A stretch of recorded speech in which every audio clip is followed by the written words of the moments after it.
முன்னாடிலாம் அடிக்கடி ஹஸ்பண்டை கடைக்கு கூட்டு போக சொல்லி பானிபூரி காளான் சாப்பிட்டு வருவேன். இப்போ போய் ரொம்ப நாள் ஆச்சு, டைமும் கிடைக்கிறதில்ல. இது சாப்பிடணும் போல் இருந்துச்சா ஈவினிங் போல் நானே ரெடி பண்ணிட்டேன்.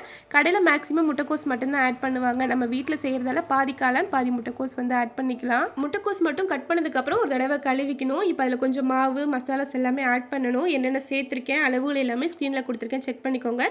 தண்ணி சேர்க்காமல் நல்லா கட்டியாக பிசைஞ்சு எண்ணெயில் போட்டு பக்கோடா மாதிரி பொரிச்சு எடுத்துக்கணும். இதை பக்கோடா மாதிரி சாப்பிட்டாலும் சூப்பராக இருக்கும். இப்போ பேனில் கொஞ்சமாக எண்ணெய் விட்டு பொடியாக நறுக்கின வெங்காயம் கருவேப்பிலை போட்டு நல்லா வதக்கிட்டு இஞ்சி பூண்டு பேஸ்ட் சேர்த்து பச்சை வாசனை போடணும். 1 ஸ்பூன் கெச்சப் வந்து சேர்த்துருக்கேன். இதுக்கு பதிலாக தக்காளி வந்து அரைச்சும் சேர்த்துக்கலாம். இப்போ மசாலா ஆட் பண்ணிக்கலாம். மஞ்சள் தூள், மிளகாத்தூள், கரம் மசாலா, மல்லித்தூள், தேவையான அளவுக்கு உப்பு சேர்த்து வதக்கி விட்டுட்டு 1 கப் தண்ணியில் 1 ஸ்பூன் கார்ன்ஃப்ளவர் கலந்து வச்சிருந்தேன். அதுவும் சேர்த்து நல்லா கொதிச்சு பச்சை வாசனை போனதும் ரெடி பண்ணி வச்ச பக்கோடாவை பிச்சு சேர்த்துக்கலாம். ஒரு 2 நிமிஷம் அப்படியே அடுப்பில் வச்சு கிளறி ஆஃப் பண்ணிட்டோம்னா ரெடி ஆயிடும்.